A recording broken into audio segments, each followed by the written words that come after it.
नमस्कार दोस्तों, एक बार फिर से आप सभी का इस डिजिटल प्लेटफॉर्म के ऊपर हार्दिक अभिनंदन है, स्वागत है। अपने कंपोजिशन के पार्ट के अंदर एक टर्म और चलता है अपने सिलेबस के अकॉर्डिंग, और वो कौन सा है आपका वहां पर? Letter writing. इसे अपन क्या पढ़ेंगे? आपका लेटर राइटिंग। और इन हिंदी अगर आप इसे बुलाना चाहें तो क्या कह सकते हैं? आपका पत्र लेखन। ऐसा इसे पढ़ा जा सकता है, पत्र लेखन। हालांकि लेटर एक वाइड वर्ड है आपका। इस लेटर की जब आप बात करते हैं तो यहां पर इस तरीके से आप बोलेंगे कि लेटर को आप हिंदी में कहना चाहें तो इसे वर्ण या फिर अक्षर का नाम दिया जा सकता है। इसी लेटर शब्द को आप बोलते हैं तो इस लेटर के लिए आपका जो हमने लिखा है पत्र भी हो सकता है। अब अगर आप यहां पर लेटस कर दें तो यहां पर यह आपका साहित्य या फिर लिटरेचर के लिए यूज किया जा सकता है। अब लेटर का जो कैटेगराइजेशन आपका होता है, जो आप जनरल स्कूल्स में पढ़कर आते हैं, आपका कॉलेजेस में आप पढ़ते हैं, तो यहां वाले पार्ट में इस तरीके से इसको आप कैटेगराइज कर देते हैं।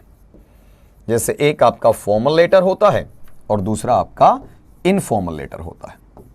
फॉर्मल आपके लिए औपचारिक पत्र के रूप में आता है, इनफॉर्मल आपका अनौपचारिक पत्र के रूप में आता है।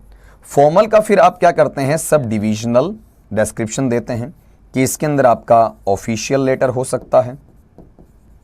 फिर इसी के अंदर आप क्या कहते हैं कि आपका एडिटोरियल लेटर हो सकता है, या फिर इसी में आपका टर्म क्या आ सकता है? वहां पर बिजनेस लेटर हो सकता है, या फिर इसी के अंदर आप क्या डाल देते हैं? आपका जो जॉब एप्लीकेशन है उसे आपका मान लेते हैं। अब यहां पर जो आपका ऑफिशियल लेटर होता है इसे आप सिंपली प्रार्थना पत्र या आवेदन पत्र का नाम देते हैं, अर्थात उसे क्या टर्म दिया जा सकता है? एप्लीकेशन का टर्म दिया जा सकता है। यह लेटर जिसे आप इन हिंदी पढ़ना चाहें तो क्या पढ़ सकते हैं? आपका औपचारिक पत्र पढ़ सकते हैं। इसे जब आप पढ़ना चाहें तो इसे क्या कहा जाएगा? आपका वहां पर अनौपचारिक पत्र कहा जाएगा। कुल मिलाकर जो आपका रिलेटिव्स होते हैं, सगे संबंधी होते हैं, जो आपके वहां पर एक तरीके से काफी जान पहचान वाले होते हैं, उन सब के लिए आप किसका यूज कर सकते हैं? आपका इनफॉर्मल का यूज कर सकते हैं। और जब आप वहां पर इसे एक तरीके से कोई फॉर्मेलिटी का भाव है रखते हैं, जिसमें आपका कोई संबंध वंबंध दर्शाने की आवश्यकता नहीं होती, तो वो लेटर कैसा हो सकता है? फॉर्मल हो सकता है। अब ये तो सवाल अपना बनेगा नहीं कि अगला हमें कोई क्वेश्चन देके लेटर राइटिंग करवा लें, क्योंकि मल्टीपल चॉइस क्वेश्चन का सवाल है। तो इसके बारे में जो सामान्य सी आधारभूत जानकारी है, बहुत डेप्थ में जाने की आवश्यकता नहीं, आधारभूत जो आपके बेसिक्स होते हैं उन पर आपका सवाल बनता है, जिसकी एक नॉर्मल जानकारी हम यहां पर लेंगे। देखिए, letter writing is an important channel of communication. पहला सवाल यहीं से आपका बन जाता है कि लेटर राइटिंग क्या है? एक चैनल है। चैनल का माध्यम से आप अर्थ लगा सकते हैं, जिसे आप इंग्लिश में क्या कह सकते हैं? आपका मीडियम नाम दे सकते हैं। तो यहां चैनल का मतलब किससे है? मीडियम से है, या फिर आपका माध्यम से रखा जा सकता है। और यह माध्यम है किसका? आपका कम्युनिकेशन का है, संप्रेषण का है। अब संप्रेषण केवल आपका बोलकर नहीं, लिखकर भी तो होता है। होता किसके बीच में है? ये बिटवीन पीपल, लोगों के बीच में होता है। अब देखो, लिमिटेड सेंस है, रेस्ट्रिक्टेड सेंस है, तो यहां पर अमंग का यूज नहीं हुआ है, बल्कि बिटवीन का यूज हुआ है। हु आर जियोग्राफिकली डिस्टेंट, जो भौगोलिक अवस्था में एक दूसरे से थोड़ी दूरी रखते हैं, एक दूसरे से थोड़ी दूरी बनाकर रखते हैं। From one another. जैसे मान लीजिए कि एक बंदा जयपुर है, दूसरा बंदा आपका दिल्ली है, या एक बंदा कलकत्ता है, दूसरा बंदा आपका वहां पर तमिलनाडु है। इस तरीके से जो जियोग्राफिकली आपकी डिस्टेंटनेस होती है, डिस्टेंस होती है, उसके लिए होता है। और किससे? फ्रॉम वन अनदर, एक दूसरे से। कि जयपुर वाला दिल्ली वाले को लिख रहा है, दिल्ली वाला जयपुर वाले को लिख रहा है, और ये रिटर्न क्या हो रहा है? आपका कम्युनिकेशन हो रहा है। इन अर्लियर टाइम्स, पूर्व के समय में, पहले के समय में, when the telephone and email, electronic mail, विद्युतीय डाक, वर नॉट अवेलेबल, जब टेलीफोन का साधन उपलब्ध नहीं था, ईमेल का साधन उपलब्ध नहीं था, द ओनली मीन्स, जो केवल साधन या स्रोत था अब कम्युनिकेशन, संप्रेषण का बिटवीन पीपल, लोगों के बीच में, वॉज थ्रू लेटर्स। वो ये था कि पत्रों का आदान प्रदान कीजिएगा और उससे अपना संप्रेषण कीजिए, एक का समाचार दूसरे के पास में, दूसरे का समाचार वापस पहले वाले के पास में। तो यहां पर आप ये कह सकते हैं कि channel of communication between people, किन के लिए? जियोग्राफिकली डिस्टेंट पीपल के लिए, जो कि वन अनदर या फिर एक दूसरे के लिए आपका काउंट किए जाते हैं। अगली बात क्या है? Letter writing is a skill. Letter writing एक ऐसा कौशल है that has to be developed, जो ऐसा नहीं कि गॉड गिफ्टेड होता है। It is not god gifted. ये कोई ईश्वर प्रदत्त आपकी प्रतिभा नहीं है कि जन्म से आपके साथ आती है।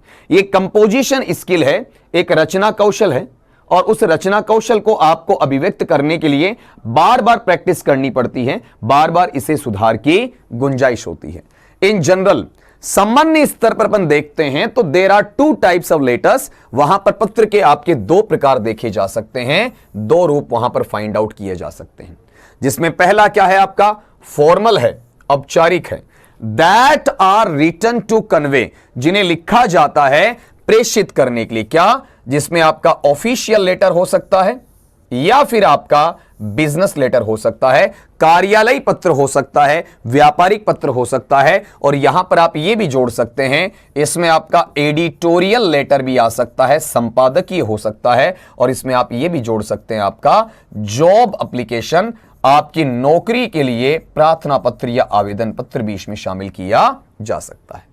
एंड इंफॉर्मेशन, किसी सूचना की जानकारी, चाहे जैसे आपका वहां पर रेज्यूमे होता है, करिकुलम विटाए होता है आपका, या फिर आपका बायोडेटा हो सकता है, या फिर किसी सुधार के लिए किसी सुझाव को दिया गया हो उसके बारे में, या कोई कंप्लेन, शिकायत की गई हो, किसी डिफेक्टिव प्रोडक्ट की हो सकती है, उसके बारे में। एंड इनफॉर्मल, ये तो पहला था आपका फॉर्मल वाला, और यहां पर आपको ये दूसरा मिलेगा, इनफॉर्मल, अनौपचारिक। विच आर पर्सनल लेटर्स, और जो ये फॉर्मल होते हैं वो तो कैसे हैं आपके वहां पर औपचारिक पत्र होते हैं, इनफॉर्मल कैसे होते हैं आपके अनौपचारिक, जिन्हें आप व्यक्तिगत का नाम देते हैं। तो ये पर्सनल लेटर्स होते हैं, इन्हें अपन दूसरा नाम क्या दे सकते हैं? इनफॉर्मल लेटर्स का नाम दे सकते हैं।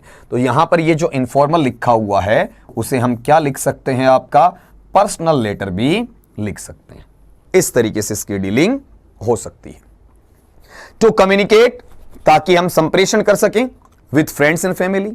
अगर पर्सनल है तो पर्सनल में कौन आएंगे? आपके दोस्त और आपका परिवार शामिल होता है, आपके रिश्तेदार हो सकते हैं, आपके सगे संबंधी हो सकते हैं। Formal letters are sent out, औपचारिक पत्र तब लिखे और भेजे जाते हैं when we need to write, जब हमें लिखने की आवश्यकता होती है। क्या? टू वेरियस पब्लिक बॉडीज, विभिन्न प्रकार के सार्वजनिक जो अंग होते हैं, सार्वजनिक जो विभाग होते हैं, सार्वजनिक जो आपके संगठन होते हैं, या सार्वजनिक एजेंसीज आपके अभिकरण होते हैं, उनके लिए इन्हें लिखा जाता है। फॉर आर रिक्वायरमेंट्स, कि हमारी क्या आवश्यकताएं हैं, हमारी क्या जरूरतें हैं हमारे नागरिक जीवन के अंदर, हमारे सामान्य आम जीवन के अंदर आपका। फॉर एग्जाम्पल, उदाहरण के तौर पर देखें, we might have to ask for a certificate, हमें जरूरत पड़ सकती है कि हम मांगे एक प्रमाण पत्र की हमें जरूरत पड़े। और टू इन्फॉर्म, या हम सूचित करें ए चेंज, एक बदलाव के लिए, एक परिवर्तन के लिए, इन आर एड्रेस, कि हमारे पते को बदलिएगा वहां पर। A letter is usually one in a series, ये जो पत्र होता है वो सामान्यतया श्रृंखला के अंदर एक ऐसा टुकड़ा होता है of exchanges between two people और पार्टीज, जिसमें आपके विचारों का, आपके तथ्यों का, आपके समाचारों का, आपके इंफॉर्मेशन या सूचनाएं हैं, उन इंफॉर्मेशन का एक्सचेंज करना, उनका आदान प्रदान होता है, या तो दो लोगों के बीच में होता है या दो पार्टीज या दलों के बीच में हो सकता। तो सामान्य सी बातें आई कि लेटर को मेनली आप बांटते हैं तो फॉर्मल और इनफॉर्मल वे में आता है। फॉर्मल वाला ऑफिशियल है या फिर एडिटोरियल है या बिजनेस है या जॉब एप्लीकेशन है या सिंपल एप्लीकेशन है या फिर किसी सिंपल इंफॉर्मेशन की डिमांड है या फिर आपका कंप्लेन है या फिर कोई एडवाइस हो सकता है। और इनफॉर्मल जिसे आप पर्सनल कहते हैं वो आपके फ्रेंड्स और फैमिलीज को या फिर आपके रिलेटिव्स को वहां पर लिखा जाता है। अब इसके अंदर जब फॉर्मल लेटर आप लिखते हैं तो पब्लिक बॉडीज या पब्लिक एजेंसीज के लिए होता है, जहां पर आपकी रिक्वायरमेंट्स हैं सिविक लाइफ में, उन्हें शो किया जाता है, उन्हें एग्जिबिट किया जाता है। या फिर अपन बात करते हैं वहां पर इसके एग्जांपल की, तो जैसे मान के चलिए कि आपको एक सर्टिफिकेट की जरूरत होती है या फिर आपके एड्रेस आपकी लोकेलिटी में उसके चेंज की इंफॉर्मेशन आपको वहां पर देनी होती है, तो वो पार्ट किसमें आ जाएगा? आपका इस लेटर के फॉर्मल कैटेगरी में आ जाएगा। अपन लेटर को देखते हैं तो क्या है कि आपके इंफॉर्मेशन का एक्सचेंज होता है from one people to one man to another man या one person to another person, मतलब बिटवीन टू पीपल हो सकता है, या फिर from one party to another party, या फिर ये हो सकता है बिटवीन टू पार्टीज हो सकता है। ये मैनर इसमें आपको सीखना था। अब फॉर्मल लेटर के बारे में मूलभूत जानकारी अपन देखते हैं जहां से अपना क्वेश्चन बन सकता है। पहली जानकारी क्या है फॉर्मल लेटर में कि इंट्रोड्यूसिंग वन सेल्फ, औपचारिक पत्र में लिखने वाले को खुद का परिचय करवाना होता है। If it is the first time you are writing, अगर ये पहली दफा है जो आप लिख रहे हो।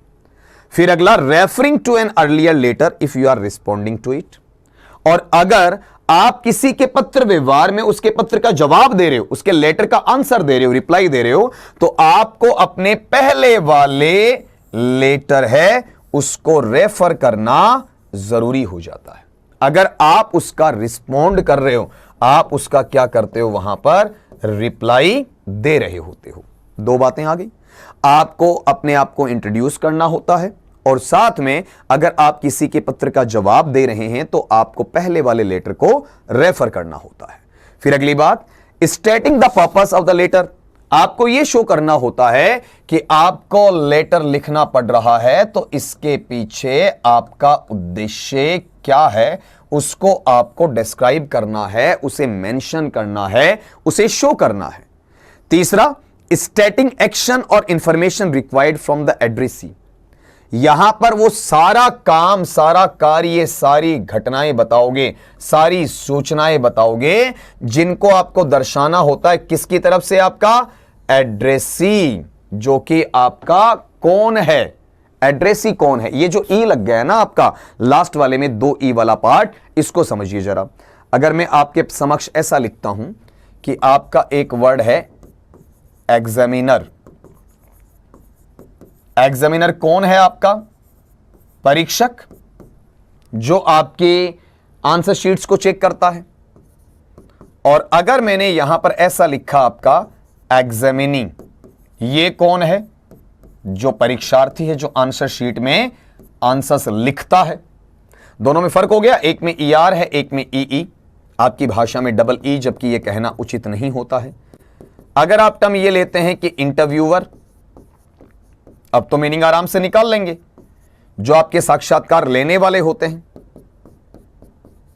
और इंटरव्यूवी, जो आपका साक्षात्कार देने वाला होता है। ठीक उसी प्रकार से यहां पर यह चीज सीखनी है कि एड्रेसर नहीं बल्कि एड्रेसी है आपका, अंदाजा आप आराम से निकालेंगे। एक्सप्लेनिंग एक्शन, आपको उस कार्य की व्याख्या करनी है, उसका स्पष्टीकरण देना है। टेकन, जो लिया गया है। सप्लाइंग इंफॉर्मेशन, आपकी सूचना का वितरण किया गया है, अर्थात आपको बताना है कि क्या एक्शन आपने लिया है, क्या सूचना आपने मांगी है, क्या सूचना आपने दी है, सारी बातें। Urging action to be taken, ये प्रार्थना करना, ये आपका रिक्वेस्ट करना। किस बात की रिक्वेस्ट करना आपका, कि आपका एक्शन क्या है जो आप उनसे करवाना चाहते हैं, आप उनसे क्या एक्शन या क्या स्टेप लिवाना चाहते हैं।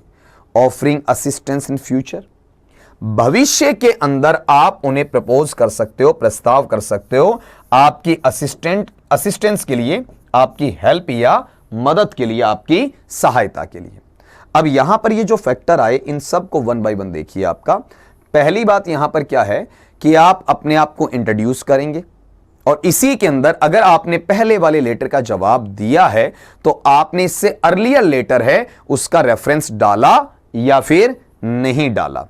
फिर अगली बात इसके अंदर यह रहेगी आपका कि आप ये देख पाते हैं यहां पर कि अपने पास में आपके लेटर लिखने का उद्देश्य क्या रहा है, आपने जो एक्शन लिया है या एक्शन आप लिवाना चाहते हैं उसको स्टेट करें, क्या जरूरी सूचना है जो आप मांग रहे हैं या दे रहे हैं। साथ में आपका यहां पर यही कि आप ये रिक्वेस्ट करें कि इसके प्रति क्या एक्शन लिया जाना चाहिए, या फिर अगली बात कि भविष्य के अंदर किस प्रकार से आप ये असिस्टेंस या फिर ये सहायता है या ये मदद है इसका प्रस्ताव देना चाहते हैं। This is the basic structure of a letter. ये जो आपको 4 पॉइंट्स बताए हैं, जिसमें पहले में 2 पॉइंट थे, दूसरे में 1 था, तीसरे में 2 बिंदु हैं, चौथे में 2 बिंदु हैं, ये आपके एक पत्र व्यवहार की आधारभूत संरचना है, एक मूलभूत संरचना है। It will have to be modified, इसे संशोधित किया जा सकता है, परिष्कृत किया जा सकता है, इसे सुधारा जा सकता है, मतलब इसमें इंप्रोवाइजेशन आ सकता है, इसमें आपको अमेंडमेंट मिल सकता है, इसे अमेंड किया जा सकता है। अब कैसे? अकॉर्डिंग टू द पर्पस, उस उद्देश्य के मुताबिक, फॉर विच, जिसके लिए इट इज रिटन, यह लिखा जाता है, एंड द पर्सन, और वह व्यक्ति, to whom it is addressed, जिसे यह संबोधित किया जाता है। यह निर्भर करता है किस व्यक्ति को लिख रहे हो और किस मामले में, किस उद्देश्य में लिख रहे हो, वहां पर इसमें थोड़ा बहुत क्या हो सकता है, आपका परिवर्तन किया जा सकता है।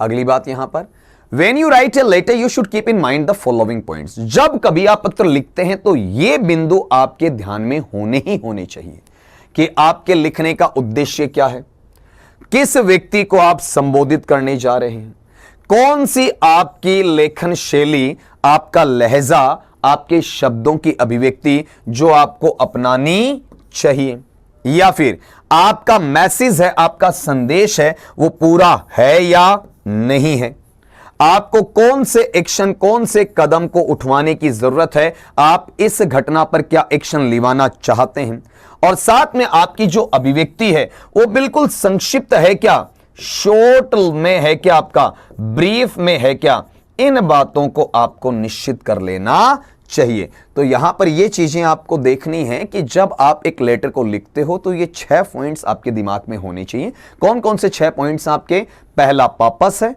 दूसरा person to whom it is addressed है, फिर टोन यू शुड अडॉप्ट है, फिर कंप्लीटनेस ऑफ द मैसेज है, फिर एक्शन रिक्वायर्ड है, फिर कंसाइजनेस ऑफ एक्सप्रेशन है। ये सारी बातें आपकी क्रमशः आपके दिमाग में चलनी चाहिए before you write a letter, इससे पहले कि आप एक लेटर को लिखने के लिए अपनी कलम को उठाते हैं। We have so far considered the content of letters. हमने अभी तक ये देखा कि लेटर का कंटेंट क्या क्या होता है। A letter also has a typical format, लेकिन कंटेंट की बात नहीं है कि आप इसमें क्या सामग्री दोगे, इसका एक फॉर्मेट भी होता है, और फॉर्मेट बिल्कुल टिपिकल है, बिल्कुल नियमबद्ध तरीके से चलने वाला है। टिपिकल क्यों है? रूल्ड है, रेगुलेटेड है, बिल्कुल नियमबद्ध तरीके से है, बिल्कुल आपका नियंत्रित तरीके से होता है। इसमें आप अपने अकॉर्डिंग संशोधन नहीं कर सकते। अंदर के कंटेंट में तो ऊपर नीचे कर सकते हो, लेकिन जो फॉर्मेट है उसमें आपके चेंजेस अलाउ नहीं है। पहला, आपको नाम लिखना होता है और पता लिखना होता है। किसका? सेंडर का।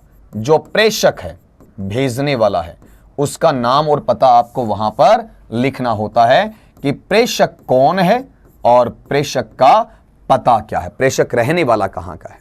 कंपनीज है प्रिंटेड लेटर हेड्स। कुछ कंपनीज होती हैं उनके पहले से मुद्रित, प्रिंटेड को अपन क्या कहते हैं? मुद्रित लेटर हेड्स होते हैं। अब ये जो लेटर हेड्स है, इनका मतलब क्या है कि आपको जो फॉर्मेट के अंदर जो नाम लिखना होता है, उन्हें एक दिन के अंदर 10 से 15, 15 से 20, 20 से 25 कुछ लेटर्स लिखने होते हैं। तो बार बार ये कॉमन चीजें उन्हें लिखने की आवश्यकता नहीं होनी चाहिए। ऐसे मामले में वो अपना टाइम कंजप्शन बचाने के लिए क्या करते हैं कि जो आपका नेम है सेंडर का और साथ में उसका एड्रेस है, जो कुछ कॉमन फॉर्मेट्स होते हैं उनको पहले से तैयार करके रखते हैं। बाकी बीच में उनको वहां पर कुछ लिखना होता, वहां का स्पेसिंग खाली होता है। जैसे सब्जेक्ट है, उसका बॉडी है आपका, उसको वो क्या कर देते हैं? ब्लैंक छोड़ देते हैं।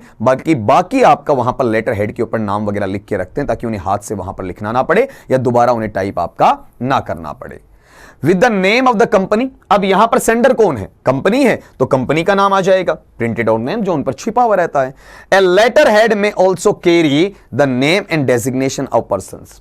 अब इसमें जो व्यक्ति लेटर लिखने वाले होते हैं उनका पदनाम क्या है, उनका डेजिग्नेशन क्या है, वो वहां पर पहले से छपा हुआ हो सकता है, उनका नाम छपा हुआ हो सकता है। या फिर ये कहें कि जो जिम्मेदार लोग होते हैं, जिम्मेदार स्थिति है, उसका भार उठा रहे होते हैं, उन लोगों का नाम पहले से इसके ऊपर दे दिया जाना चाहिए, अर्थात उनको मशक्कत अलग से नहीं करनी पड़े। तो देखो, पहला पॉइंट केवल और केवल इन 2 बिंदुओं के बारे में है, नेम और एड्रेस है, और नेम और एड्रेस है किसका? आपका सेंडर का है।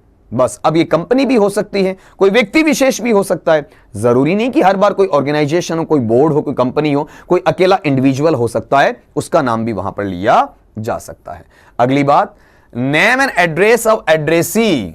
अब जिसे आप संबोधित करने जा रहे हैं, जो प्रेषिती है, जिसे लेटर मिलने वाला है उसका नाम और पता भी इसमें आ जाना चाहिए। किस तारीख को आप वहां पर, ये किस दिनांक को आप ये लेटर लिख रहे हैं वो पता होना चाहिए, वो भी आना चाहिए।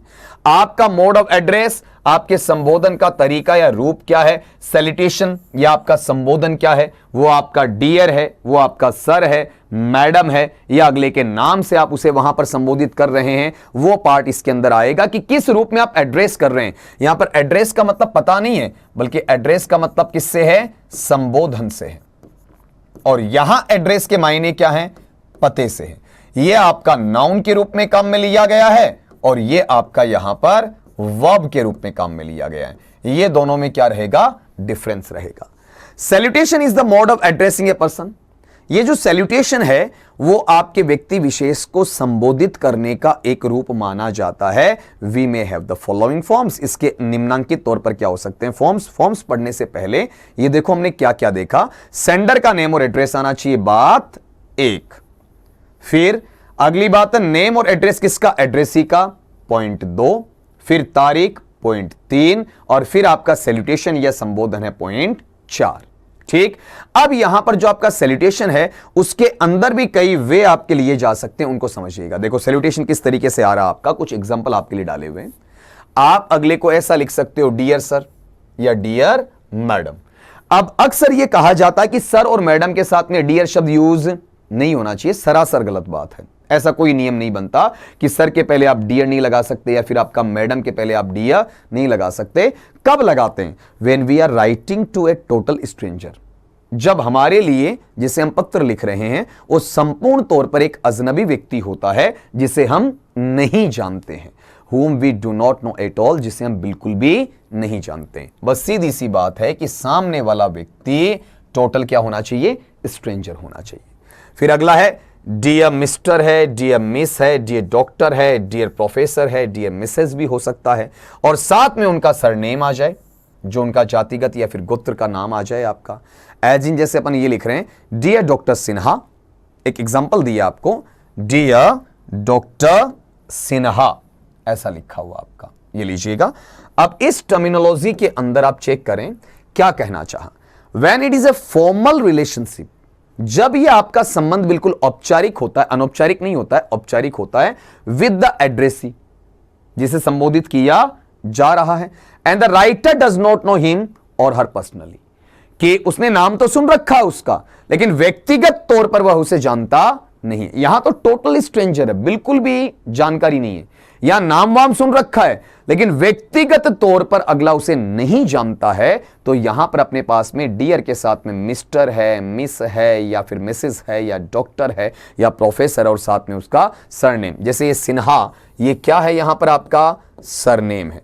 सरनेम की काफी बार हम देखते हैं कि स्पेलिंग हम गलत पढ़ लेते हैं, बहुत बार दिक्कत आती है कि हम स्पेलिंग क्या पढ़ जाते हैं, SIRNAME ऐसा सरनेम, जबकि होता क्या है SURNAME। हमसे भूल क्या होती है, हम ऐसी गलती कर बैठते हैं कि एक वर्ड हमारे पास में सर है, दूसरा वर्ड क्या है आपका, नेम है। हमने दोनों को कंपाउंड करके क्या कर दिया, SIRNAME, और यहीं पर ये गलत हो गया आपका। ये जो पैटर्न बनेगा वो क्या बनेगा, SURNAME का पैटर्न बनेगा। ठीक है, आगे कहा डियर सुजाता। देखो यहां पर डियर तीनों में आ रहा है, यहां डियर है आपका, यहां डियर है, यहां भी डियर है। यहां क्या था, डियर के साथ में सर या मैडम था, यहां डियर के साथ में वहां पर आपका मिस्टर मिसेस वगैरह ऐसा था, और यहां सीधा सीधा व्यक्ति या जो आपका पुरुष या महिला है उसका नाम दिया जा रहा है।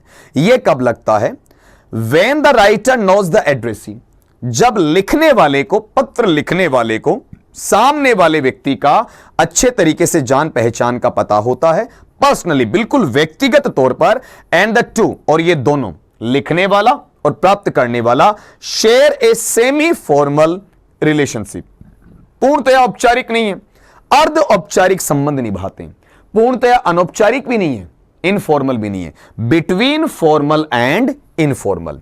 ये जो आपका पार्ट है ना, ए सेमी फॉर्मल रिलेशनशिप, अगर इसको देखते हैं तो ये आपका पैटर्न कैसा है, between formal and informal relationship, ये वाला टर्म, कि आपका जो औपचारिक और अनौपचारिक संबंध है उनके बीच की स्थिति, ये कैसा है आपका, सेमी फॉर्मल है।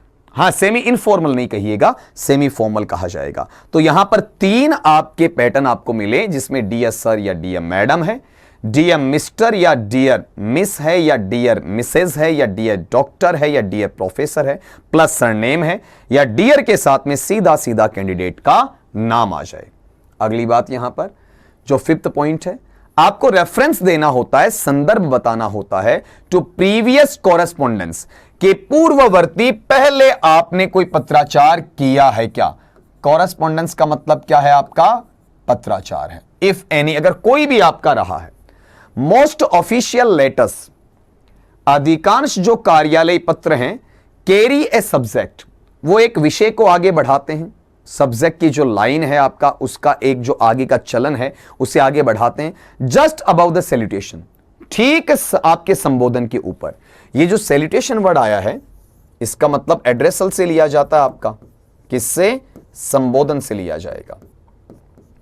This is for quick reference to the subject, ये इसलिए किया जाता है कि जो आपका सब्जेक्ट है आप लिख रहे होते हैं, उसका बिल्कुल तेजी के साथ में तुरंत फुरत आपको संदर्भ मिल जाता है कि यह पत्र किस संदर्भ में लिखा जा रहा है और यह पत्र किस संदर्भ में आपका बताया जा रहा है।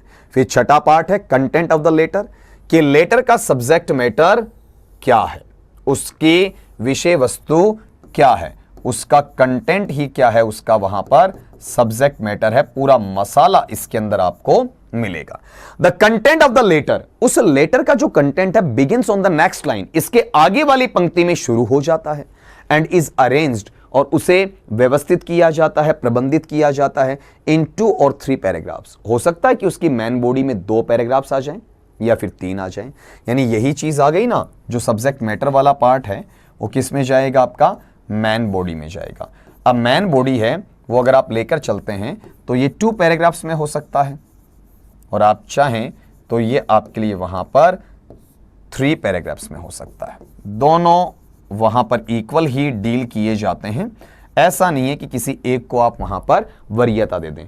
अमूमन देखा जाता है कि लेटर सिंगल पैराग्राफ में नहीं होता है, लेकिन अगर आप सिंगल पैराग्राफ में लिख देते हैं तो इट इज नॉट रॉन्ग, ये गलत वहां पर नहीं माना जाता है। अब यहां पर ये जो आपने पढ़ा है, इनको एक हल्का सा सरफिशियल नजर के ऊपर आप रिकैपिचुलेट कीजिएगा। पहला पॉइंट क्या है, name and address of sender है। दूसरा इसके अंदर क्या है, name and address of addressee है। तीसरा डेट का है। चौथा मोड ऑफ एड्रेस और सैल्यूटेशन का है। फिर उसके बाद में आपका जो 5वां पार्ट है, रेफरेंस टू प्रीवियस कॉरेस्पॉन्डेंस है। और फिर छठा पार्ट क्या है, आपका कंटेंट ऑफ लेटर है। अब नंबर 7 पे आते हैं, कॉम्प्लीमेंट्री क्लॉज एंड सिग्नेचर। आप अंत में आते आते उस लेटर को क्या करते हो, पूरक अवस्था के अंदर समाप्त करते हो और सिग्नेचर करते हो। सिग्नेचर में आपका सिग्नेचर की जगह नाम भी लिखा जा सकता है। लेटर्स यूजुअली, जो पत्र होते हैं सामान्यतया एंड पोलाइटली, बड़ी विनम्रता के साथ में क्या होते हैं, आपका समाप्त किए जाते हैं। विनम्र भाव के साथ में, बड़ी ही सादगी के साथ में समाप्त किए जाते हैं विद द फॉलोइंग फ्रेजेस। बहुत सारी फ्रेजेस होती हैं, लेकिन निम्नानुसार कुछ फ्रेजेस आपके लिए इंपॉर्टेंट छांट कर दी हुई हैं।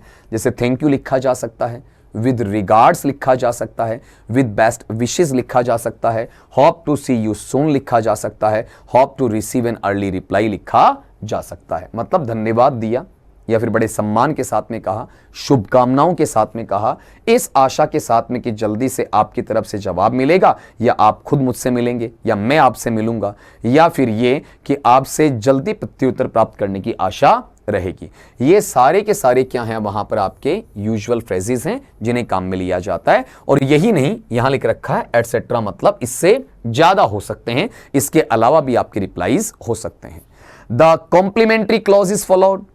अब ये आपका जो आपका इनफॉर्मल वे है आपने बता दिया, लेकिन रियल में जो कॉम्प्लीमेंट्री क्लॉज आपका देखा जाता है, इसके तत्पश्चात वो किसके साथ जुड़ेगा, जिसमें योर्स सिंसियरली हो सकता है या योर्स ट्रूली हो सकता है। यही चीजें फिर आगे चलकर आ जाती हैं, योर्स फेथफुली हो सकता है या फिर योर्स ओबीडियंटली भी आपका हो सकता है। अब जब इनकी बात करते हैं तो इन टर्म्स को भी आपको छोड़ना नहीं है। जैसे ये टर्म्स हो सकते हैं आपके वहां पर, योर्स फेथफुली हो सकता है, या फिर आपका वहां पर योर्स ओबीडियंटली हो सकता है।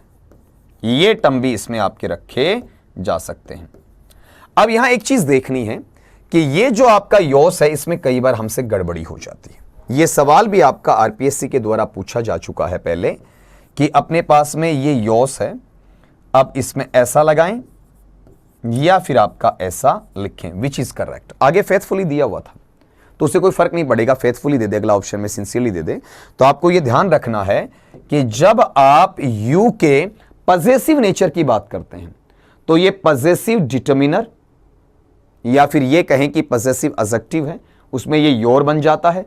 और जब ये पजेसिव आपका प्रोनाउन बनता है तो उस कंडीशन के अंदर अपने पास में इस तरीके से डील होगा, नीचे वाले में ये ऊपर वाला नहीं होगा। मतलब योर के बाद में आपका अपस्ट्रफी है वो नहीं आएगा, YOURS सीधा लिखा जाएगा। आप देख पा रहे हैं यहां आर और आर के ऊपर या एस है, इसके पहले अपस्ट्रफी नहीं है। यहां पर भी आप देख पा रहे हैं, यहां पर भी आप देख पा रहे हैं। ये क्वेश्चन बन चुका है पहले कि उसमें कंफ्यूजन यही था, बाकी तो गलत थे आपका। जैसे यू सिंसियरली है तो गलत है आपका।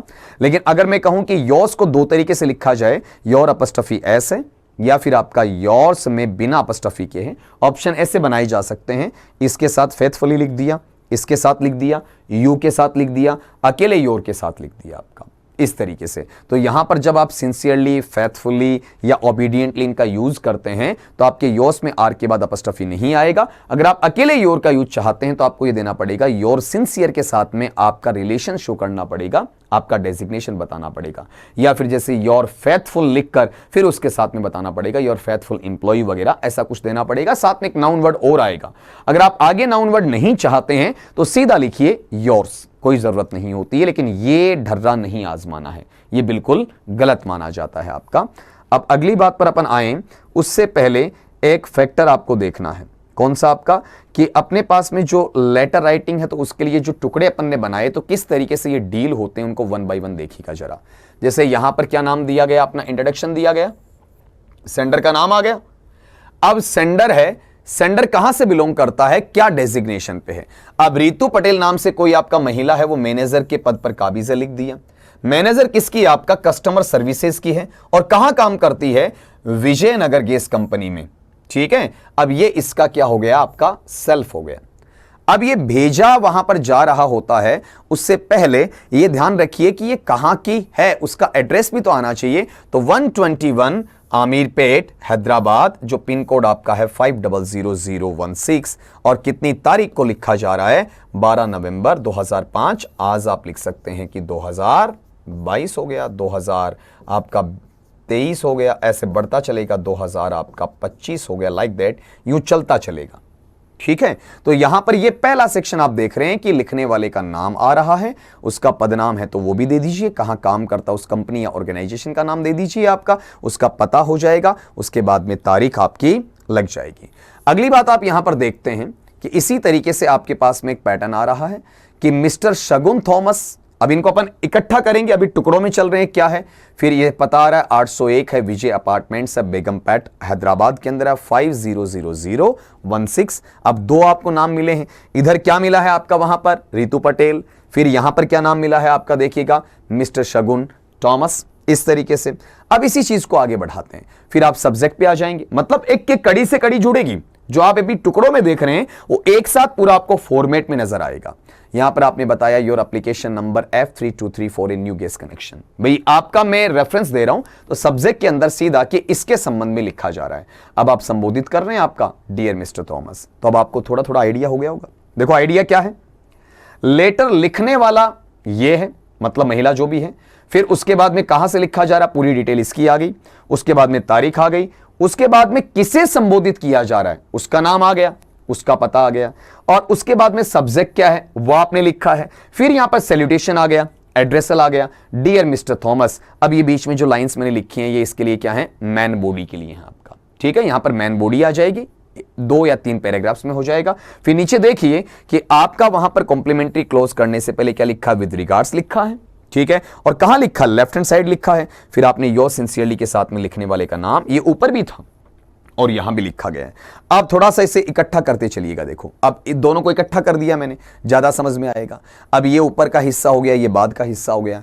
ये कौन है आपका लिखने वाला, ये इसकी क्या है डेट है, फिर ये जिसे लिखा जा रहा है, और फिर ये उसका सब्जेक्ट है, ये उसका सैल्यूटेशन है, ये उसकी बॉडी है। ठीक है, तो गिनते जाइए कितने पार्ट आ रहे हैं आपके, number 1, number 2, number 3, number 4, number 5, number 6। फिर ये यहां पर क्या है आपका, एक तरीके से जो फ्रेजेस फिक्सेशन है उनमें से अपन ने उठाया है, नंबर आपका 7 है, और ये इसी से जुड़ा हुआ क्या रहेगा आपका, योस के साथ में क्लोजर आ जाएगा, नाम के साथ आ जाएगा। तो एक तरीके से 7 टुकड़ों में से बांटा जा सकता है। अपने लिहाज से आप इसे 8 में बांट ले, 9 में बांट ले, आपका इन्हें अलग अलग करें एड्रेस को, तो ये 11 पॉइंट तक भी जा सकता है। लेकिन जो मेनली आपका फॉर्मल वे होता है उसमें से 7 वेज के अंदर आपका डिवाइड किया जा सकता है। अब जरा देखिएगा, अब यही लेटर आपने देखो यहां से टुकड़ों में देखना चालू किया है। यहां आपने देखा तो ये पहला पार्ट था, उसके बाद में आपने यहां पर देखा तो ये सेकंड पार्ट था, फिर आपने क्या किया, इनका अगला पार्ट आपने देखा, फिर इनको आपने एक साथ मिक्स किया, अब इसके बाद में सबको एक साथ ले लिया। तो यहां पर पता करिएगा क्या है जी आपका, ये जो पैटर्न आ रहा है ये पैटर्न आपका किसका है, आपका सेंडर वाला है। फिर यहां पर ये देखिए क्या है आपका सेंडर है, फिर यहां पर ये क्या है आपका डेट एंड डे वाला हिस्सा है आपका। ठीक है, फिर यहां पर क्या आ रहा है जिसे आप क्या कर रहे हो, आपका एड्रेस कर रहे हो, मतलब एड्रेसी है आपका। ठीक है, फिर यहां पर ये क्या रहेगा आपका सब्जेक्ट रहेगा। उसके बाद में ये जो पैटर्न आपके पास है ये किसका है, सैल्यूटेशन का है, एड्रेसल का है, संबोधन का आपका वहां पर माना जाएगा। ये हिस्सा आपका सैल्यूटेशन का है। फिर यहां पर ये अगला पार्ट आप देखते हैं तो ये किससे जुड़ा हुआ है, आपका मैन बॉडी से जुड़ा हुआ है।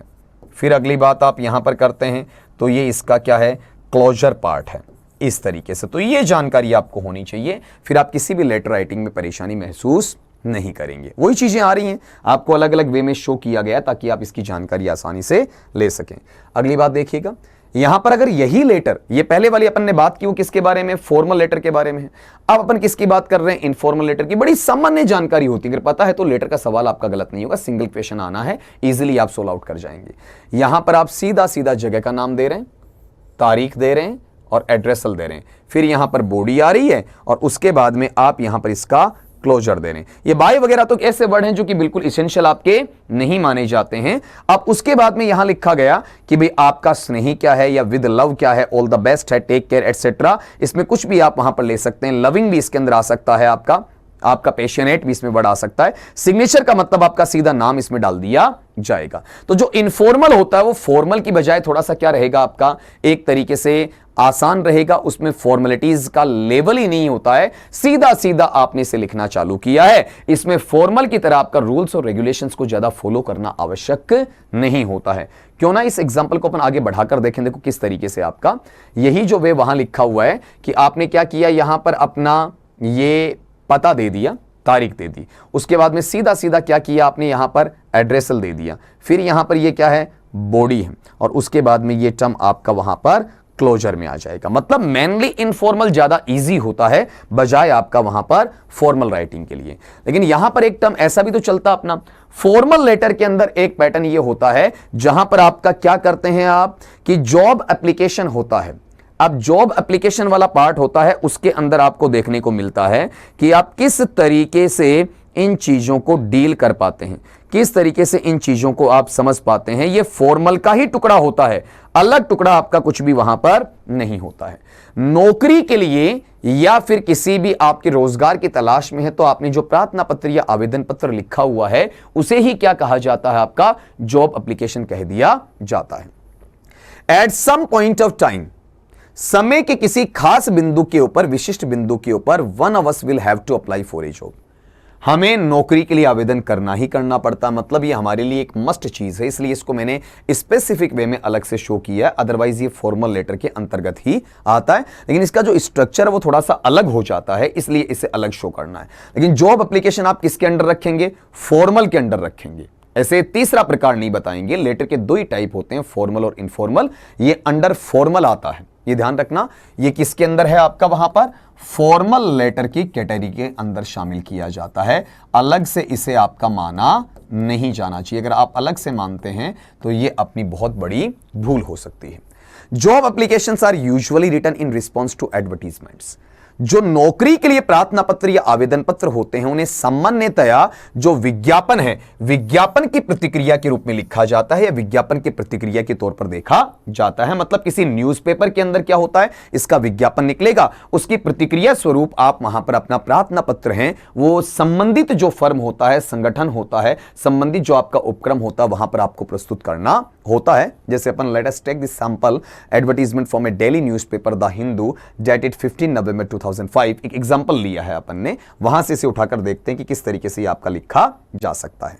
देखिए जैसे आपके पास में क्या आया, एक एडवर्टीजमेंट है वो मिला। क्या एडवर्टीजमेंट या विज्ञापन आया कि कम आइए ज्वाइन द एडवेंचर, यहां पर ये साहसिक प्रयास है उससे जुड़िए। कस्टमर सपोर्ट एग्जीक्यूटिव्स कि उन्हें किस पोस्ट के लिए आपका वहां पर कर्मचारी चाहिए, कस्टमर सपोर्ट एग्जीक्यूटिव के लिए, जहां पर आपके ग्रेजुएट हैं या डिप्लोमा होल्डर्स हैं, विद और विदाउट एक्सपीरियंस, अनुभवी हो सकते हैं, अनुभव के बिना भी हो सकते हैं, possessing good customer service skills, लेकिन जो ग्राहक सेवा के कौशल हैं वो उनके अंदर अच्छे होने चाहिए, एक्सीलेंट स्पोकन, बोलने में बिल्कुल उत्कृष्ट रहने चाहिए, and written communication skills in English is a must. और आपका लिखित संप्रेषण है वो अंग्रेजी में बिल्कुल अनिवार्य रहेगा। अगर आप इन सारी शर्तों पर खरे उतरते हैं और फिर आप इंटरेस्टेड हैं, रुचि लेते हैं, तो send in your applications with your resume and passport. आप क्या करेंगे, अपना जो एप्लीकेशन है इस पर अपन बाद में बात करेंगे, RESUME, रिज्यूम है कि रेज्यूम है कि रेज्यूमे है, इसकी अपन बाद में बात करेंगे। एंड पासपोर्ट साइज फोटोग्राफ, और साथ में पासपोर्ट के आकार का जो आपका तस्वीरांकन है, तस्वीर है या फिर आपका चित्र है, उसे भेजिएगा कहां, वंडरलैंड कम्युनिकेशंस पे, साउथ स्ट्रीट, सालेम, तमिलनाडु, वहां पर आपको भेजना है।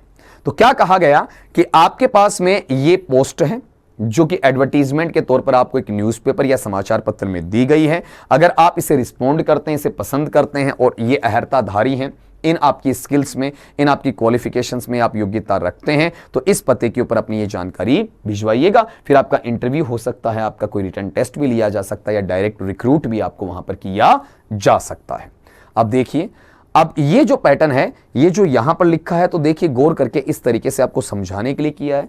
लेकिन जब ये आपका न्यूज़पेपर में बतौर आपका एडवर्टीजमेंट आता है तो इस तरीके से एक साथ डाल दिया जाता है। ये न्यूज़पेपर की कटिंग है, उसको एज इट इज आपके सामने मैंने रखा है। यहां तो ये टाइप किया हुआ मैटर है, इस तरीके से इतना बड़ा खुला खुला नहीं आता है, क्योंकि न्यूज़पेपर में एडवर्टीजमेंट के लिए जगह क्या होती है, बिल्कुल छोटी रहेगी। जितनी ज्यादा जगह घेरता है, जितनी बड़ी साइज लेता है, उतना ही अगले को पे करना पड़ता है। तो अगला कम साइज में, कम शब्दों के साथ में बेहतर तरीके से प्रेजेंट करता है। इस तरीके से आपका एडवर्टीजमेंट आपको देखने को मिलता है।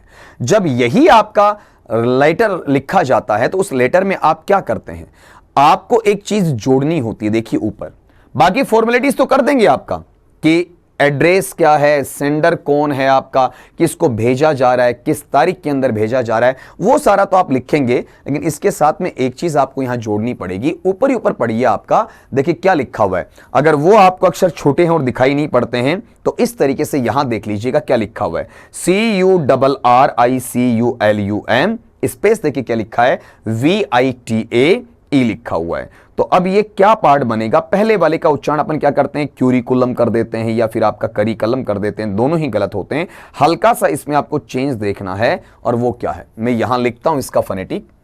इस तरीके से ये फनेटिक आपका बनेगा, करी, और फिर यहां पर ये आएगा आपका क्यूलम, ये लीजिए, ये इसका प्रोनाउंसिएशन रहेगा। मतलब पहले वाले का उच्चारण जो है वो केरी नहीं होगा, क्या रहेगा आपका, करी। और अमूमन अपन ठीक ठाक इसे बोल भी जाते हैं, यहां गड़बड़ी करते हैं अपन, ये साउंड जो होती है उस ये साउंड को आप मिस कर जाते हैं और हम करिकुलम पढ़ जाते हैं या करिकलम पढ़ जाते हैं, जबकि है क्या, करिक्यूलम, करिक्यूलम। अब करिक्यूलम के बाद में यहां पर एक वर्ड आपके पास में और आ रहा है, VITAI। अब यहां TAE, VITAE ये अपन देख रहे हैं, तो यहां पर हम इसे विटे पढ़ जाते हैं या फिर आपका वाइटे पढ़ जाते हैं, जबकि ये दोनों ही उच्चारण से बिल्कुल आपका अलग रहेगा। और ये उच्चारण क्या रहेगा आपका, वहां पर शुरू में तो वी रहेगा, वाई नहीं रहेगा। शुरू में क्या रहेगा, वी रहेगा, आपका वाई वहां पर नहीं रहेगा। लेकिन प्रॉब्लम यह है कि वी ये रहेगा या फिर ये रहेगा, तो यहां पर ये गलत होता है, ये सही होता है। अब अपन क्या करते हैं, विटई कर देते हैं, विटई ऐसा, ये इनकरेक्ट अप्रोच है, बिल्कुल अशुद्ध उपागम माना जाता है आपका। इसका जो शुद्ध रहेगा वो ट के बाद में ध्वनि रहेगी आई की, मतलब विटाई। क्या उच्चारण रहेगा इसका, विटाई रहेगा। और यहां जब आप बात कर रहे हैं तो ये किसकी है, आपकी विटे की, ये बिल्कुल ही गलत होता है। तो इसका उच्चारण सीख लीजिएगा, ये फोनेटिक में भी आपके काफी काम का रहता है। पहले वाले का उच्चारण क्या रहेगा आपका, करिक्यूलम। क्या बोला जाएगा इसे, आपका करिक्यूलम। और ये क्या है, विटे है, वाइटे है या विटाई है, विटे है, वाइटे है या विटाई है। इसे आप साथ साथ में नोट भी करते चलेंगे ताकि आपको दिक्कत महसूस ना हो, क्योंकि इसमें स्क्रीनशॉट आपका अवेलेबल होता नहीं है।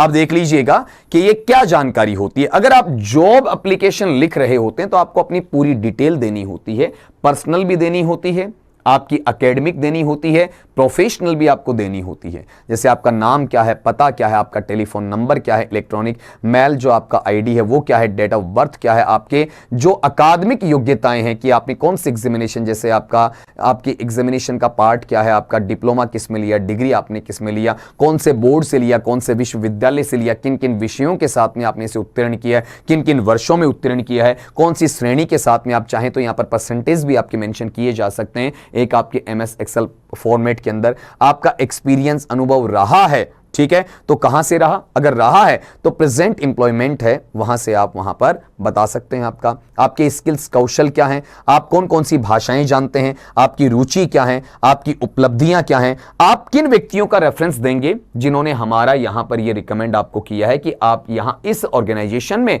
इस बोर्ड के अंदर, इस उपक्रम में, इस संगठन में, इस संस्था में काम करते हैं, तो आपके लिए बहुत अच्छा आप महसूस करेंगे और आपको कहीं पर कोई नुकसान नहीं होगा। नेम्स ऑफ पीपल, उन लोगों का नाम बताएं इन पोजीशंस, उनकी स्थिति के साथ में, उनके डेजिग्नेशन या उनकी पोस्ट के नाम के साथ में, लाइक योर स्कूल प्रिंसिपल, हो सकता है कि आपके विद्यालय के प्रधानाचार्य, प्राचार्य हो, who can certify your character, जो कि आपके चरित्र है उसका सत्यापन कर सकें, एंड कंडक्ट, और आपके आचरण के बारे में वहां पर रिमार्क डाल सकें कि इनका चरित्र उत्तम है या फिर नहीं है। नहीं है तो आप अप्लाई नहीं कर पाएंगे, लेकिन अगर है तो उसे सत्यापित करने वाला व्यक्ति होना चाहिए। एक डिटेल लेटर का जो परफॉर्मा है वो तो चलेगा ही चलेगा, जो फॉर्मेट ऑलरेडी चला आ रहा है वो तो आपका गोइंग ऑन रहेगा ही रहेगा, उसमें तो कोई इश्यू ही नहीं है आपका। लेकिन मेन बात यह है कि इसके साथ में आपका ये अटैच होगा, जिसे अपन क्या बोलते हैं आपका वहां पर, अब बोल के बता दीजिए क्या पढ़ा जाएगा इसे, आपका करिकलम होगा या फिर आपका करिक्यूलम होगा, करिकुलम होगा या फिर आपका करिक्यूलम होगा, ये देखना है। तो ये बनेगा करिक्यूलम बनेगा। और जो दूसरा पार्ट है आपका, ये विटे होगा, वाइटे होगा या फिर आपका वहां पर विटाई होगा। क्या बनेगा आपका, विटाई बनेगा। अब जैसे मैंने थोड़ी देर पहले आपके समक्ष रखा था कि अपना एक वर्ड आता है, कौन सा वहां पर आपका, RASUME, उसे आपका क्या पढ़ा जाता है, यह भी आपको वहां पर देख लेना चाहिए। यह टर्म था इससे पहले वाला, इसे आप कोशिश करिए 5 से 7 सेकंड लेके कि आप इसका फोनेटिक क्या बना पाते हैं। आपका स्पेलिंग आपकी स्क्रीन के ऊपर है, RASUME। अगर इसे देखते हैं तो इसका आपका फोनेटिक आप क्या बना पाते हैं। उम्मीद करता हूं कि बना लिया होगा आपने। यहां पर रे साउंड आएगा, छोटी ई ध्वनि आएगी, ज़ साउंड आएगा, यहां से विद वाइब्रेशन रहेगा, फिर आपका यह साउंड रहेगा, फिर उसके बाद में आपका ऊ बड़ा साउंड रहेगा और फिर आपका मै साउंड रहेगा। इसे अपन क्या पढ़ेंगे, रिज्यूम। रेज्यूम नहीं होगा, रेज्यूमे नहीं होगा, क्या बनेगा, रिज्यूम। रिज्यूम पढ़ेंगे और इसे करिकुलम विटाई पढ़ेंगे। ये करिकुलम विटाई है और वो आपका रिज्यूम रहेगा। ये ऐड करना होता है बतौर बायोडेटा के तौर पर भी आप इसे ले सकते हैं आपका, किसके साथ में, जब जॉब एप्लीकेशन प्रेजेंट करते हैं। लेकिन वहां पर आपका रिज्यूम वर्ड है वो काम में नहीं लेना, वहां पर आपको इसके अंदर अपना बायोडेटा वर्ड काम में नहीं लेना। क्या काम में लेना है, करिकुलम विटाई काम में लेना, करिकुलम विटाई काम में लेना है। ठीक है। लेकिन ये ऐसा नहीं कि जॉब एप्लीकेशन में सीधा यही दे दें, ये तो अटैच होगा, आपका एक इंक्लोजर होगा, संलग्नक होगा, जो आप पूरा ऊपर अपना नाम वगैरह, अपना पता वगैरह, तारीख वगैरह, जिसे संबोधित कर रहे हैं उनका पदनाम वगैरह, उनका संगठन वगैरह, उनका सब्जेक्ट है इस रेफरेंस में कि फला फला आपका प्रकाशित जो न्यूज़पेपर था इतनी तारीख को, इस आपके हेडिंग के तहत, इस विज्ञापन के तहत मुझे पता चला कि आपको इस पोस्ट पर किसी आदमी की, किसी कर्मचारी की आवश्यकता है, और मैं निम्न अर्हताओं के साथ में, निम्न योग्यताओं के साथ में मैं आपकी आकांक्षाओं पर, आपकी अपेक्षाओं पर खरा उतरने की भरसक कोशिश करूंगा और आपको विश्वास दिलाता हूं कि आपको निराश होने नहीं दूंगा। और उसके बाद में यह सूचना आपकी इसके साथ में अटैच कर दी जाएगी। तो मैंने उसको ऐड नहीं किया आपके लिए, क्योंकि वो फॉर्मेलिटी अपन पहले ही यहां पर कर चुके हैं, उसको अपन पहले ही वहां पर देख चुके हैं। लेकिन गौर ये करिएगा, जैसे ये टर्म अगर आपको लेना है तो देखिए वहां पर आपके पास में क्या आएगा, आपका खुद का नाम और पता। ये जो मैंने पिछले पेज पर आपको कहा था कि उसको मैंने वहां ऐड नहीं किया, यहां पर आपको शो करके दिखा दिया है कि आपका नाम, पता, तारीख क्या है, और फिर किसको आप लिख रहे हैं। ये आपका नंबर 1 हो जाएगा, ये नंबर 2 तारीख हो जाएगी। जिसको लिख रहे हैं आपका, उसका पदनाम और कहां के लिए है, उसका पूरा का पूरा ब्यौरा यहां पर आ जाएगा। फिर आपका सैल्यूटेशन यहां पर आ जाएगा। उसके बाद जैसे इसको थोड़ा सा पढ़िएगा कि I would like to apply for the post of custom support executive. मैं ये पसंद करूंगा कि कस्टमर सपोर्ट जो एग्जीक्यूटिव है उसके पद पर मैं आवेदन करूं, दैट यू हैव एडवर्टाइज्ड, जिनका आपने विज्ञापन दिया है इन द हिंदू, इस न्यूज़पेपर के अंदर, अब 15 नवंबर 2005 अब 2022, 23, 24, 20, 25 जो भी आपकी डेट होती है उसके according. I have just completed my diploma in communication, मैंने हाल ही में अपना कम्युनिकेशन में डिप्लोमा पूरा कर लिया फ्रॉम द स्टेट पॉलिटेक्निक, राज्य के आपके पॉलिटेक्निक कॉलेज से। I was happy to note that you do not insist on experience. मैं काफी खुश हुआ यह बात जानकर कि आपने बिल्कुल भी यहां पर इस अनुभव या तजुर्बे के ऊपर जोर नहीं डाला है। इफ सेलेक्टेड, अगर आप मेरा चयन करते हैं, this would be my first job, ये मेरी पहली नौकरी रहेगी। आई एम ए सिंसियर, मैं एक सच्चा, श्रेष्ठ, ऑनेस्ट, ईमानदार एंड हार्ड वर्किंग पर्सन, बड़ा ही मेहनत करने वाला व्यक्ति हूं। I am friendly and outgoing, बिल्कुल दोस्ताना, मित्रतापूर्ण व्यवहार रखता हूं, और फिर मैं बाहर जाने से कतराता नहीं हूं। And have good communication skills, और मेरे अंदर बड़े ही अच्छे संप्रेषण की स्थिति आपको मौजूद मिलेगी। I am enclosing my resume, मैंने अभी लिखवाया है, I am enclosing my resume, ये याद होना चाहिए आपका। इस तरीके से आपका ये जो पैटर्न है आपके पास में, ये वाला टर्म देखो अभी अभी मैंने आपको दिया, तो कोशिश करना कि आप इसे याद कर सकें। ई की ध्वनि क्या है आपकी, वहां पर लघु है, इसे गलत नहीं करना है, ये आपको ध्यान रखना है। अब ये जो टर्म आपके पास में रिज्यूम का आ रहा है, ये अपने लिए एक तरीके से फोनेटिक का क्वेश्चन भी वहां पर बन जाता है।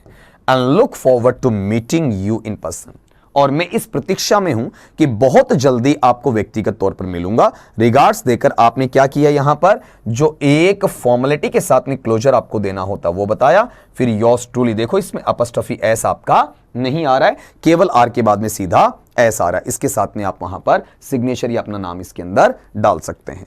तो कोशिश आपने ये की होगी कि यहां पर लेटर के अंदर जो मोटी मोटी बातें उनको देखा है, और इस पीडीएफ को जो कि स्लाइड्स में आपको मिलेगी, इसके साथ में अलग से भी आपको मैट्रिक्स का प्रोवाइड करवाया जाएगा, वो एक अलग मैनर रहेगा। लेकिन एक सरफिशियल जानकारी की फॉर्मल क्या होता है, इनफॉर्मल क्या होता है, अपना क्वेश्चन वहीं से उठता है। कहां से, फॉर्मल और इनफॉर्मल। उसके जो 7 कंटेंट मैंने आपको दिए हैं, जो कि आपका सेंडर का नेम और एड्रेस होता है, डेट की बात आ सकती है, एड्रेस ही वाला हो सकता है, सैल्यूटेशन हो सकता है, सब्जेक्ट हो सकता है, मैन बॉडी हो सकता है, और जो फॉर्मल क्लोजर आता है उससे संबंधित सवाल आपके पूछे जाते हैं जनरल बेसिक्स के ऊपर। कोई लेटर लिखवाया नहीं जाता है, कोई फॉर्मेट आपसे पूछा नहीं जाता है, ठीक है, केवल सिंपल वो जानकारी होती है। तो इस पर अपना अतिरिक्त समय आपको खराब करने की बिल्कुल भी आवश्यकता नहीं है। सिंपल बेसिक्स की जानकारी आपके पास में होनी चाहिए, ताकि आपका एक क्वेश्चन आराम से सोल्व हो जाए। इसी उम्मीद के साथ में कि आप लेटर राइटिंग का सवाल गलत नहीं करके आएंगे जब इसे मल्टीपल चॉइस क्वेश्चंस में आपका पूछा जाएगा। आप सभी साथियों से इजाजत लेना चाहूंगा। नमस्कार दोस्तों।